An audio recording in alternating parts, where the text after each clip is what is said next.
옆 사람에게 인사하겠습니다.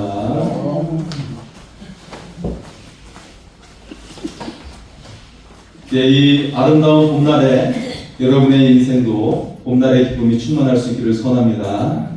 하나님의 그런 찬란한 햇살이 여러분의 삶을 비출 수 있기를 소원합니다.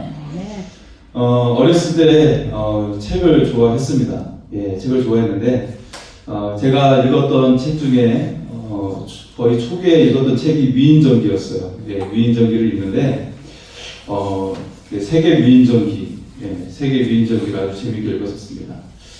다음과 같은 명언을 남긴 사람이 여러분 누구일까요? 나는 실패한 적이 없다. 단지 만가지 방법이 통하지 않았을 뿐이다. 예, 이 말을 누가 했을까요? 예, 그러니까 이분이 한 가지를 이루기 위해, 성공을 이루기 위해서 실패를 한 10,000가지 정도를 했던 사람이죠. 예, 누구일까요? 바로 에디슨입니다. 예. 에디슨의 그 성공의 비결은 실패를 다른 시각으로 보았기 때문에 성공할 수가 있었어요. 실패를 성공의 하나의 과정으로 보았기 때문이죠. 나는 계속 성공을 향해 가고 있다면서 10,000번을 실패를 한 거예요. 10,000번을 실패하면서 성공을 이루고, 그래서 전기로 세상을 밝힌 최초의 사람이 바로 에디슨이죠. 예, 전구로 이 세상을 밝히는 그런 일들을 했습니다. 에디슨의 그 발명품이 몇 개나 될까요? 예, 그가 미국의 특허청에 낸 특허만 1,093개에 이르게 됩니다. 네, 이 정도로 많은 노력을 통해서 우리에게 편리한 일들, 우리가 음악을 들을 수 있는 것도 이 사람으로부터 시작을 한 것이죠. 이처럼 많은 우리가 혜택을 받게 되었습니다. 자, 또 한 사람의 명언이 있는데요. 내게는, 이 사람이 누구일까요? 내 사전엔 불가능이란 없다. 예, 여러분 아시겠죠? 나폴레옹. 네. 자, 어린 마음의 나폴레옹도 굉장히 크게 다가왔었는데, 자, 내 사전은 불가능이라고 하니까 어떤 사람이 우스갯소리로 이런 말을 했다고 하죠. 당연하죠. 나폴레옹은 사전을 만들어 본 적이 없으니까 그렇게 말을 했겠죠 라고 말하는 사람도 있어요. 자, 나폴레옹은 실제로 출신이 좋지 않았어요. 예. 그는 포르투갈 변도리에서 아주 어렵게 자랐습니다. 시골에서 그렇게 어렵게 자랐는데 또 잘 못 먹다 보니까 키도 막 작았고, 키도 작았어요. 한 160 정도. 그런데 그는 프랑스의 황제가 되었어요. 이런 일이 있을 수 있습니까? 그때 당대 가장 강력했던 프랑스의 황제가 되었고요. 유럽을 제패했던 강력한 황제가 되었습니다. 그런데 그의 최후는 어떻게 됐죠? 실패로 끝나고 말았어요. 그가 프랑스의 어떤 행정이나 법전에 대해서는 지금까지도 영향을 끼치면서 큰 공헌을 남긴 것은 사실입니다. 그런데 그의 인생으로만 본다면 워터루 전쟁에서 패함으로 말미암아 섬으로 유배되어서 쓸쓸하게 죽게 돼요. 말년이 매우 초라하게 끝나게 됩니다. 자, 저는 이 어린 시절에 에디슨과 나폴레옹 모두 좋아했어요. 이 두 위인을 단적으로 비교해서는 안 된다고 생각을 합니다. 그런데 두 사람의 말년을 볼 때 큰 차이가 있는 것을 보게 되죠. 실패에 대한 자세가 달랐다는 것을 보게 됩니다. 에디슨은 실패를 성공을 위해 꼭 필요한 과정이라고 생각을 했어요. 반면 나폴레옹은 불가능이란 없다라고 하면서 실패를 용납하지 않는 그런 모습이 비춰지고 있죠. 그것이 오히려 스스로를 넘어뜨리지 않았나 생각하게 됩니다. 여러분은 인생에서 실패했을 때 어떻게 하셨습니까? 네. 오늘 본문은 실패한 인생을 다시 세워주시는 주님을 보게 됩니다. 베드로는 한때 큰 꿈이 있었어요. 그래서 세상을 변화시킬 위대한 사람을 따라다닙니다. 자신의 모든 생계를 내팽개치고 그분을 따라다니게 되죠. 그리고 그 위대한 분의 수제자가 되었어요. 바로 예수님의 수제자가 된 것입니다. 그런데 주님이 잡혀가신 것에 큰 충격을 받게 되죠. 저분이 잡혀가셔? 저분이 죽으셨어. 베드로는 주님을 부인하면서 완전히 추락하게 됩니다. 완전히 추락하게 돼요. 밑바닥에 떨어지게 됩니다. 부활의 주님을 만났지만 꿈인 것 같아요. 도저히 주님 앞에 설 수가 없어요. 그래서 다시 어부의 자리로 돌아갑니다. 그런데 물고기조차도 잡히지 않는 거예요. 완전히 실패자가 되고 만 것 같습니다. 그런데 베드로에게 희망이 보인 순간이 찾아옵니다. 언제일까요? 바로 부활의 주님이 갈릴리 호수에서 그를 만나 주실 때였습니다. 거기에서 베드로에게 용서를 넘어서 그를 치유해 주시고 계시는 거예요. 그를 다시 영광스러운 사명의 자리로 올려주시고 계셨어요. 베드로는 여전히 예수님의 수제자로 영원히 남게 되었고요. 또한 로마 카톨릭은 베드로를 일대 교황으로 그를 추대해서 영광스럽게 여기고 있습니다. 이처럼 베드로가 실패자에서 영광스러운 사명자로 세워진 비결이 무엇일까요? 이 시간 베드로의 실패의 이유가 무엇이고 그리고 다시 영광을 얻게 된 이유가 무엇인지 우리가 알기를 원합니다. 우리도 모두 실패할 수가 있어요. 그럼에도 다시 세워주시는 주님의 은혜가 임하기를 소원합니다. 여러분의 삶이 새로워지고 하늘의 영광이 함께하는 삶이 될 수 있기를 소원합니다. 자, 베드로는 씻을 수 없는 죄인이었고 실패자가 되었었습니다. 베드로는 언제나 최고의 제자가 되기를 원했어요. 그의 사전에 불가능이란 용납하지 않는 그런 모습이었어요. 그런데 그런 마음이 그를 실패하게 만든 것입니다. 주님이 체포당하신 날 숨어서 뒤따라가게 되죠. 그리고 그 현장에서 주님을 모른다고 3번 부인하게 됩니다. 베드로는 절대 씻을 수 없는 잘못을 저지르게 된 것이죠. 그가 3번 부인하자 닭우는 소리가 들렸어요. 꺾여. 그는 닭이 우는 소리를 들으면서 회개를 했죠. 전설에 따르면 평생을 두고 닭 우는 소리만 나면 벌떡 일어났다고 합니다. 닭 우는 소리를 듣고 그는 무릎을 꿇었고 그러면서 눈물을 흘리면서 참회의 기도를 날마다 드렸다고 합니다. 자, 여러분 유럽에 가시면 교회 종탑에 위에 십자가 대신에 동물 형상을 올려놓는 경우가 있어요. 그 동물이 바로 닭이죠. 예. 교회 종탑 위에 닭을 올려놓는 경우가 있어요. 그 형상을 올려놓는 경우가 있는데 유럽 여행을 하는 사람이 가이드에게 그 이유를 한번 물어봤다고 합니다. 그러자 가이드는 베드로를 참여케 했던 그 닭인 것 같습니다 라고 대답을 한 것이죠. 자, 그리고 이것은 베드로뿐만 아니라 우리 모두에게 경종을 울리는 잘못을 일깨워주는 새벽닭을 상징하고 있다라는 것입니다. 여러분 지금은 주변에 닭이 없으니까 물지는 않지만 여러분 아마 시골에 가서는 더욱더 아마 우리의 경종을 울리는 닭 우는 소리가 들리지 않을까 생각이 듭니다. 네. 자, 여러분 베드로가 넘어진 이유가 무엇입니까? 네, 첫째는 그가 기도하지 않았기 때문이지요. 시험에 들지 않도록 깨어 기도하라고 주님은 그 전날 밤 그토록 간절히 당부했어요. 하지만 너무 고단하니까 자고 있는 거예요. 예수님은 홀로 피땀 흘리면서 기도하고 계셨습니다. 그런데 베드로는 깊은 잠에 들고 말았어요. 그러다가 그는 시험에 빠진 것입니다. 인간적인 생각이 그를 지배하고 있었다는 것입니다. 두 번째는 교만했기 때문이에요. 내 사전에 불가능이란 없다. 베드로는 평소 자신이 강하다고 생각을 했어요. 또 남들보다 열정적이라고 생각했습니다. 베드로는 자신을 다른 사람과 비교를 자주 했습니다. 다 주를 버릴지라도 나는 버리지 않겠습니다. 자신만만했어요. 그러나 그런 교만한 생각이 스스로를 무너지게 한 것입니다. 그런 완벽한 생각이 그를 결코 만회할 수 없는, 다시 주님께 나아가지 못하게 하는 실패자로 그를 만들게 했던 것입니다. 그의 인생은 재기가 불가능한 것처럼 보여집니다. 베드로는 주님을 그 사랑하는 마음이 병들어 있었어요. 주님을 사랑하는 마음이 부족했어요.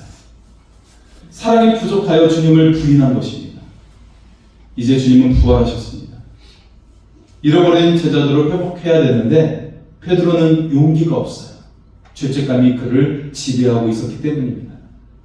부활의 주님을 만났지만 다시 물고기를 잡으러 가는 거예요. 죄책감이 베드로를 지배해서 회복 불가능하게 만든 것입니다. 주님은 베드로를 포함해서 제자들에게 다가오셨습니다. 그러나 베드로는 주님을 부인했던 자기 자신을 용서할 수가 없는 거예요. 예수님은 이미 다 잊어버리셨는데 베드로 자신은 이것을 자기 자신을 용서하지 못하는 거예요. 실패한 베드로에게 하지만 희망이 비춰지기 시작했습니다. 예수님께서 베드로를 찾아오신 것입니다. 베드로를 부르실 때 베드로라고 부르지 않으십니다. 요한의 아들 시몬아 라고 부르십니다. 주님께서 친히 지어주신 베드로라는 그 소중한 이름을 불러주지 않으십니다. 요한의 아들 시몬이라고 부르고 계십니다. 예수님의 이런 태도에 베드로는 깜짝 놀랐어요. 다시 실패했던 원점으로 가게 하신 것입니다. 실패한 자리에서 일어나기 위해 실패한 자리에서 다시 서게 하신 것입니다. 베드로의 그 실패한 자리에서 베드로를 다시 세워주시고 계시는 것입니다. 그리고 그것이 아픔의 자리가 아니라 승리의 자리로 바꾸고 계시는 것입니다. 예수님은 베드로에게 실패를 묻지 않으십니다. 다만 사랑을 묻고 계십니다. 네가 날 사랑하느냐? 여러분, 우리 같으면 베드로에게 이런 말을 했겠죠. 야! 왜 날 모른다고 했어? 모르면 모를 것이지 왜 저주까지 하면서 욕을 했어? 실제로 베드로는 욕까지 하면서 모른다고 부인했거든요. 그런데 주님은 1절 그런 말씀을 하지 않으십니다. 따지지 않으십니다. 베드로의 행동을 일일이 따지지 않으시는 거예요. 오직 사랑만을 묻고 계셨던 것입니다. 요한의 아들 시몬아, 네가 나를 사랑하느냐? 만약 베드로의 잘못을 언급했다면 베드로는 새로워질 수가 없었어요. 베드로를 통한 위대한 역사도 일어날 수 없었을 것입니다. 예수님은 오직 사랑만 부르셨습니다. 예수님은 베드로에게 3번 반복해서 사랑만을 물으셨습니다. 그리고 그때마다 베드로의 생각을 한 곳에 집중시키고 계십니다. 주님께서 베드로의 생각을 집중하게 하신 것은 무엇일까요? 자, 예수님은 베드로가 딴 생각을 하지 못하도록 반복해서 당부하고 계십니다. 베드로가 대답할 때마다 똑같은 당부를 하시면서 베드로의 생각을 집중시키고 계십니다. 그것은 바로 내 양을 먹이라. 내 양을 먹이라. 내 양을 먹이라. 라는 것이었습니다. 3번 반복해서 그것을 향해 집중시키고 계십니다. 주님이 십자가에서 베푼 구원의 소식, 복된 소식을 사람들에게 먹이라는 것입니다. 행동으로 그것을 실천하라는 것입니다. 사랑은 말로만 하는 것이 아니라 실천함으로 살아가야 한다는 것이죠. 사랑은 행동으로 옮겨져야 합니다. 진실한 사랑은 말과 행동이 같이 가야 한다는 것입니다. 네가 나를 사랑하느냐? 그렇다면 내가 위하여 죽은 소중한 이 양들을 먹여라. 이렇게 말씀하고 계신 것입니다. 사랑의 실천을 말씀하고 계십니다. 주님을 사랑하는 사람은 묵묵히 주님을 위해 살아가는 것입니다. 역경 중에도 묵묵히 주님을 사랑하며 살아가는 것입니다. 그리고 주님께서 그 사랑하는 영혼을 위해서 우리도 그 영혼을 위해 살아가는 것입니다. 제가 학창 시절에 교회에서 문학의 밤을 하는데 다른 교회에 갔던 적이 있어요. 우리도 초대를 했으니까 우리도 가봐야죠. 예, 그래서 다른 교회에 갔었는데 잊지 못할 장면을 보게 됩니다. 베드로가 순교당하는 장면을 연극으로 재현하는 거예요. 실제로 십자가에 거꾸로 매달린 장면을 연출하는데 그러면서 찬양을 부르고 있는데 그 모습을 보고 전율을 느꼈던 적이 있어요. 야, 저런 연극을 하네? 아, 저렇게 사람을 거꾸로 매달아서 그렇게 그것을 우리에게 보여주고 있네. 전율을 느꼈어요. 예수님께서는 베드로가 어떤 죽음으로 하나님께 영광 돌릴 것을 미리 예고하고 계십니다. 베드로가 어떻게 될까요? 자, 18절의 말씀을 보겠습니다. 18절입니다. 내가 진실로 진실로 내게 이르노니 내가 젊어서는 스스로 띠띠고 원하는 곳으로 다녔거니와 늙어서는 내 발을 벌리리니 남이 내게 띠띠우고 원하지 아니하는 곳으로 데려가리라. 아멘. 예수님은 베드로에게 말씀하고 계십니다. 베드로, 너는 부인했다가 긍정할 때도 있고 열심히 하다가 약해질 때도 있었지. 이렇게 엎치락 뒤치락 할 때가 있었어. 그런데 마지막에는 나를 위해 죽을 것이니라. 큰 고난을 네가 감당할 것이니라. 이렇게 말씀하고 계시는 것입니다. 구체적으로 말하면 예수님을 위하여 십자가를 질 것이라고 예언하고 계신 것입니다. 그리고 그 죽음을 통하여 하나님께 영광을 돌리게 될 것이라고 말씀하고 계십니다. 여러분, 이 시간 한 가지 여러분에게 질문을 하겠습니다. 여러분은 몇 살까지 살면 좋겠다고 생각하십니까? 네, 너무 심각한 질문이죠. 몇 살까지 살면 좋겠다고 생각하십니까? 여러분, 자신의 죽음에 대해서 생각해 본 적이 있으십니까? 죽을 때가 되어 병원에 입원했다면 며칠 동안 입원했다가 떠나면 좋을까요? 네, 여러분의 장례식은 어떤 모습으로 치러지기를 원하고 계십니까? 이것은 결코 먼 뒷날의 이야기도 아니고 남의 이야기가 아닐 것입니다. 나의 죽음, 나의 종말에 대해 생각한다면 이것은 우리의 기도의 제목이 되어야 하는 것입니다. 저도 많은 분들의 장례를 진례를 했었습니다. 주사람 교회 와서는 많이는 못했지만 전에 있는 교회에서는 정말 많은 진례를 한 적이 있습니다. 그래서 어떤 분의 소망은 무엇이냐면 꽃피는 봄날에 하나님 나라 가기를 원합니다 라고 기도했던 분이 있어요. 실제로 그분은 꽃피는 봄날에 가셨어요. 얼마나 화창한 날에 가셨는지 모릅니다. 네. 자, 여러분, 사람에게는 그가 어떻게 살았느냐 하는 것보다 더 중요한 것이 있다면 그것은 어떻게 마지막 색을 마감하느냐에 있습니다. 이것이 더 중요합니다. 예수님께서 베드로에게 그가 어떻게 죽을 것인가를 말씀하고 계시는 거예요. 어차피 우리가 한 번은 꼭 가야 하는데 어떤 모습으로 가야 할까요? 어떤 부자가 평생을 인색하게 살다가 죽었답니다. 이제 그 아들이 아버지의 무덤 비석에 비문을 쓰기 위해서 사람을 찾아가는데 문안을 부탁을 했어요. 비문에 문안을 써주십시오. 그래서 그 사람이 물어봤어요. 자네 아버지가 어떻게 살았던가? 아들이 별로 생각나는 것이 없는 거예요. 글쎄요 하고 눈만 깜빡거리는 것이죠. 그래서 이 비문을 쓴 사람이 말했어요. 아, 이렇게 쓸까? 먹다 죽다라고. 네. 자, 많은 생각을 하게 하는 그런 예화이죠.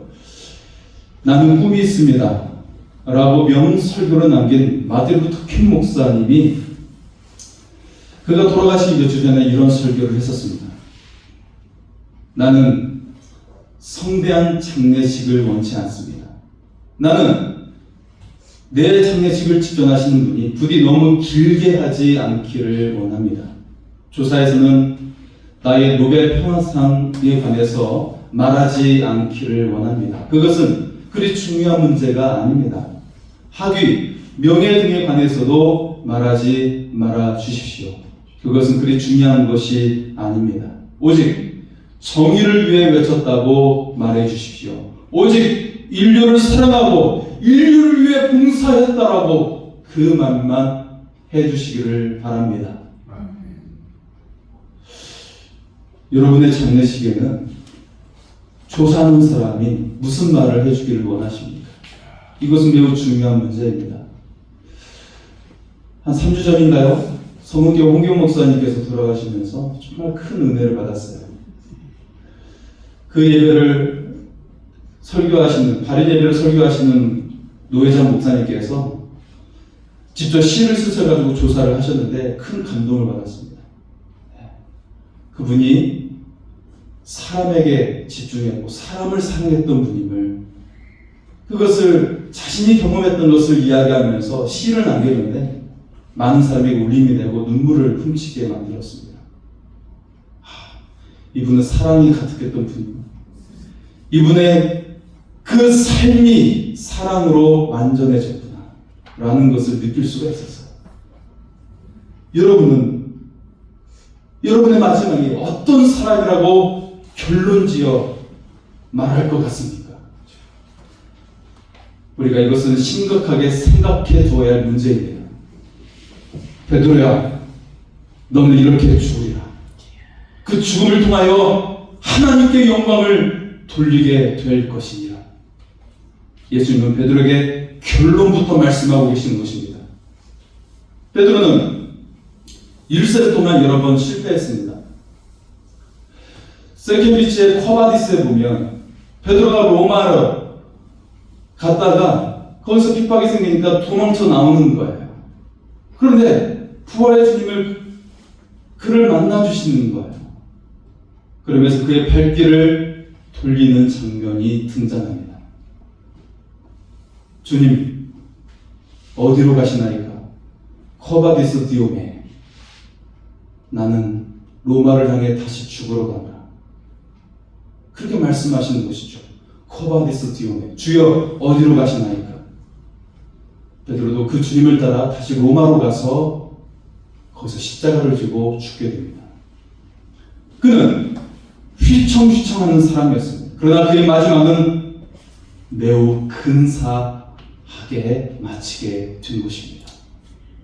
십자가에 거꾸로 매달려 죽었고 그의 시신이 묻힌 곳에 베드로 성당이 세워지지 않았습니까? 참으로 영광스럽게 죽은 것입니다. 이 사실이 중요합니다. 죽어서 하나님께 영광을 돌리게 된 것입니다. 우리는 여기서부터 생각을 하고 여기서부터 시작을 해야 하는 것입니다. 어떠한 죽음으로 죽을 것입니다. 그리고 어떻게 영광을 돌릴 것입니다. 이것을 우리가 생각하며 살아야 하는 것입니다. 자, 자신의 죽음을 밝히는 중요한 상황에서도 베드로는 잠시 엉뚱한 생각을 하고 있습니다. 그리고 주님께 이렇게 질문합니다. 주님, 옆에 있는 요한은 어떻게 될까요? 이때 주님은 일말의 여지를 남기지 않고 베드로에게 오직 한 가지를 집중하도록 주의를 주고 계십니다. 22절의 말씀입니다. 예수께서 이르시되 내가 올 때까지 그를 머물게 하고자 할지라도 내게 무슨 상관이냐? 너는 나를 따르라 하시더라. 베드로의 병이 도진 것이죠. 아직도 남과 비교하는 의식이 남아있는 거예요. 요한은 예수님의 그 죽으셨던 현장까지 쫓아갔던 유일한 제자였습니다. 뿐만 아니라 예수님의 어머니 마리아까지 부탁을 받으면서 중요한 책임을 맡게 되었지요. 자, 늘 최고가 되기를 원했던 베드로는 그런 요한이 너무나도 궁금했어요.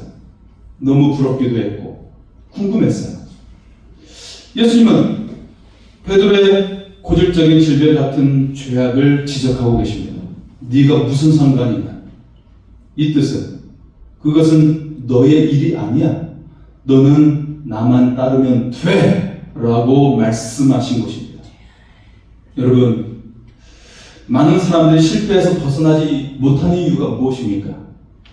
남들과 비교하고 남들의 시선에 의식하기 때문에 실패해서 벗어나지 못하는 것입니다. 시기나 질투는 참으로 무서운 것임을 알아야 합니다. 내 마음의 근심 걱정의 밑바닥에는 반드시 시기 질투가 도사리고 있다는 것입니다. 다른 사람과 자기를 비교하여 신경을 곤두세우는 그 마음이 자신을 잃어버리게 하는 것입니다. 하나님은 나와의 관계에서 내가 해야 할 중요한 일을 다 망각하게 하는 거예요. 그 사람을 하나님 사이에 끼워 넣어서 하나님을 보는 것이 아니라 그 사람 때문에 하나님을 보지 못하게 하고 거기서 거꾸러지게 되는 것입니다. 결국에는 자기 존재까지도 잃어버리고 인생에서도 영영 실패하게 되는 것입니다. 베드로는 여인들의 시선에 무너지고 말았어요. 그래서 주님을 부인하고 실패했던 것입니다. 여러분, 주님만 바라볼 수 있기를 원합니다. 그러면 남들의 비난과 환경에서 우리가 일어나서 반드시 승리할 줄 믿습니다. 믿는 사람들은 주님과 나와의 관계에만 집중해야 하는 것입니다. 남이 멸류관을 얻든지 못 얻든지 그것은 상관이 없어요. 그래서 주님은 이렇게 말씀하는 것입니다. 내가 무슨 상관이냐? 너는 나를 따르라. 주님의 말씀을 마음에 새기고 또 새길 수 있기를 원합니다. 너는 나를 따르라. 주님이 말씀하십니다. 오직 주님만을 바라보는 사랑을 실천하라고 말씀하고 계십니다. 내가 올 때까지 그를 머물게 하고자 할지라도 네가 무슨 상관이냐? 너는 나를 따르라. 남의 달란트에 마음 쓰느라 내 달란트 하나를 소중히 여기지 못하는 어리석음에 빠지지 말기를 소원합니다. 나를 향하신 하나님의 뜻에 집중할 수 있기를 원합니다. 하나님 앞에서 칭찬받을 영광스러운 사명에 집중할 수 있기를 원합니다. 주님 오시는 그날까지 사명을 잘 감당하여 하늘의 영광을 얻는 삶이 되기를 소원합니다. 이 시간 그 주님을 찬양하며 나아가겠습니다. 주님 다시 오실 때까지